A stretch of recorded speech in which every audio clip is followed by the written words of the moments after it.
Welcome, Megan. Hi, it's great to be here.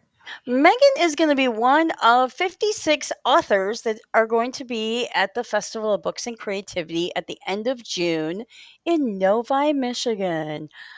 And Megan is going to have quite the tent full of book titles that she's bringing along. Tell us about those books that you're bringing. So, my main title that I will be featuring will be The Woven Mark, and this Ooh, is my best-selling title. And this is a story about a girl who discovers that she's a fae sorceress. So, she gets hmm, basically taken away into a fae realm where she meets her shifter prince, and they have to go through a deadly competition to see who will be crowned king and queen. So, wow. yeah, Very cool. thank you. So, what other is that part of a series or That is part of the Hidden Legends universe, which currently has over 20 titles in it.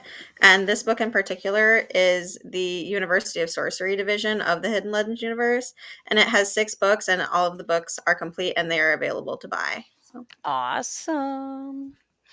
So you're bringing about 35 book titles, and then are you gonna have like QR codes for everybody that is bringing, that wants, say, like ebooks and all of that? I'll be bringing about 3 to 5 different titles, and there will be codes that you can scan where you'll be able to download the ebook or the audiobook as well. Awesome. So, what got you started writing fantasy and paranormal and that whole universe? So I've been writing fantasy novels since I was 14 years old, and I finished my first novel at 14. Mhm. And ever since, I've been writing all throughout my life, and I'm 32 now. So I've been writing for almost 2 decades, and I have a lot of titles out. I have almost 60 books completed. Actually, I think it's over 60 now with the latest releases that I have. And I just love the worlds of dragons and unicorns and falling in love, and especially royalty romance. Royalty romance is it's my preference. I love stories about princesses and princes, fighting evil and then coming together to rise above and basically be something bigger than what they were at the start of the story. Awesome. Now what when you're writing these, are you a plotter or are you more of a pantser or somewhere in between? So I'm a plotter. I make very extensive outlines. The longest outline that I ever wrote for one of my books before I started writing chapter one was 20 pages long. And I meticulously plan every detail of my stories because that's just who I am. What software do you use in your writing? I just do it on a Word document. Oh, okay. I wasn't sure if you had, because there's so many different softwares out there nowadays that you can use, and some are really good for plotting. And I didn't know if you use some of those or. No, I have a methodology that I've used since I was pretty much a young person, like a young teenager, and I've always followed that up No, to okay. the point now. So I've got the system down pretty well, so I don't really need any of the extras. So, where do you see your writing going from where you've got it right now with your series? Is there any more in a particular series? Are you going to start a new series? Well, I'm glad you said that because I just released Roadie Forever, and this is Ooh. the fourth book in the Roadie saga, and this is the series that I'm currently working on right now. There will be 6 books in this series, and book 4 just launched. And I'm very excited about it because wrote the first book when I was 15, and then I wrote 2 books after that. I put it down for about a decade, and then now I'm picking it back up to continue the story. So that's where my focus is now. And the first book in the Rhodey saga is called Rhodey's Light, and it's Mhm. available on all platforms for free, including audiobook. Oh, wow. Mhm. Nice.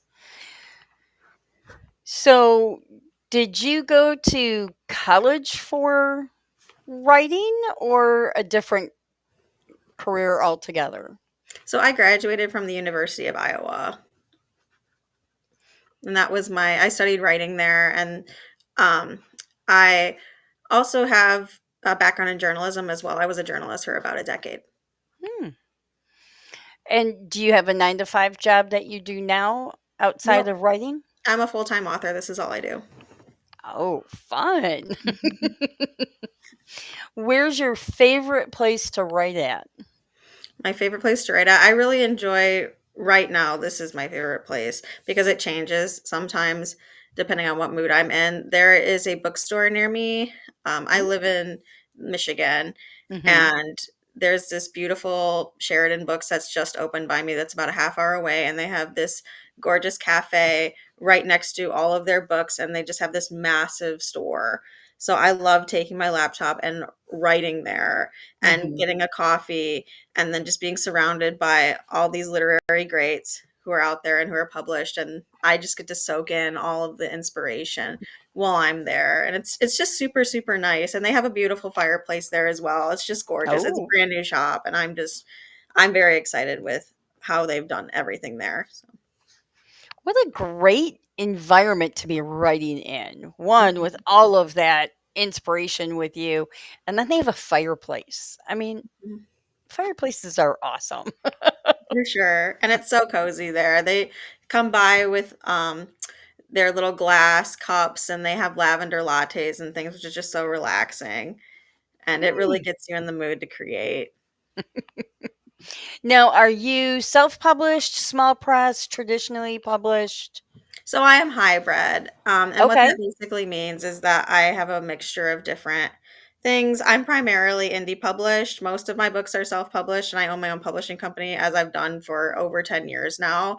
But I Mhm. also have some traditional contracts with traditional publishers. So, Oh, okay. So you went, let's see how creative we can be in yeah, all the realms. I didn't really want to turn on any opportunities. If an Yeah. opportunity came up, I would say yes to it. And some of those have worked out, and some of them haven't. So Which have you enjoyed more, the indie or the traditional publish? so far, I really enjoy indie publishing just because I get to set my own timelines. Mhm. I'm not necessarily opposed to the traditional process, but it's not the same beast. They're very different things and very different genres of the industry. And it really depends on what you as an author prefer. So you mentioned that you went to the University of Iowa, but you live in Michigan. So are you from Michigan or I'm from are Michigan. I live here. okay. I've lived here my whole life. Okay. Mhm. And what took you to University of Iowa? So the University of Iowa is, in my opinion and in the opinion of many other people, it's the most prestigious writing university in the world. And they Ah. have a writers program and a writers retreat. You don't even have to go to college to attend these writers retreats. And they have Mhm. a festival of books every year. They have so much to offer writers. And I knew if I wanted to be the best writer I could be, my Mhm. greatest investment could be the University of Iowa. Awesome. Well, that's a great ringing endorsement for them. They're a good college, and I was pleased with what I did there. So Awesome. So you get to write full time. So that is like every I think almost every author's dream is to be able to write full time, whether no matter which direction they go with publishing, just to be able to mhm. sit and write. That is awesome. Do you have a favorite time of year that inspires you more than others? I wouldn't say necessarily a favorite time of year because creativity like fluxes, right? You get Mhm. inspiration at different times from different things. Awesome. What do you like to do outside of writing? So my hobbies include ice skating, horseback Mm. riding, and I'm also been painting a lot. That's a huge hobby of mine at the moment. Painting. Awesome. What are you Mhm. painting?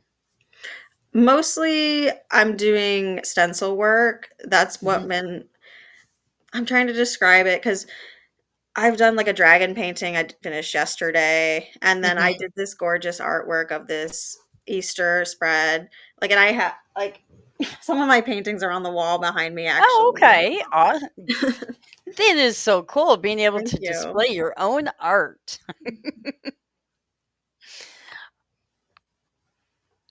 So you mentioned in your bio, you said you have, um, as an author with multiple disabilities, you're an activist for disability rights and mental health awareness. Does that come into your fantasy? Because you write fantasy, does that Correct. meld into the fantasy worlds? Yes, because I am actually immunocompromised. I have a disease called common variable immune deficiency disorder, Hmm. and I wrote that into the Woven Mark, and that is actually the disability that Emma, my main character, has. She has Mm. common variable immune deficiency, and her story and how she handles her sickness is covered throughout all 6 books of the series. And in Rhodey Forever, I am a neurodivergent person, and Hmm. my main character, Dylan, is also neurodivergent. So I try to cover disabilities throughout all of my work and put in my own personal experiences so I can help other people. That is so cool, being able to weave that in because it is fantasy. You don't typically think of fantasy as having all the different disabilities that you do in the contemporary world. So that is a great twist and weave in there. Um, I see that you have some co-writers that you've done some works with. Mhm. How was that for co-writing? Did you guys like one person wrote one chapter, one did another, or how did you work through those? So with my current co-author Alicia Radas, we flip back and forth on perspectives and point of views. I'll take one character and she takes another.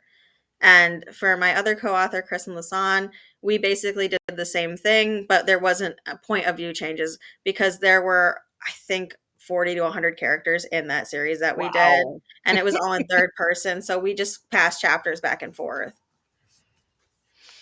And are you planning more co-writing with the same co-authors, or do you have other co-authors that you may be writing with down the road?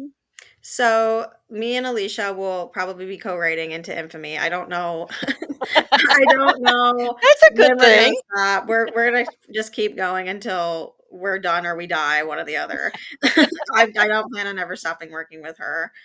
And then me and Kristen has actually passed away. So what Oh, we've done, we've completed. So there will be no more from us unless something crazy happens and I get a weird idea or something. But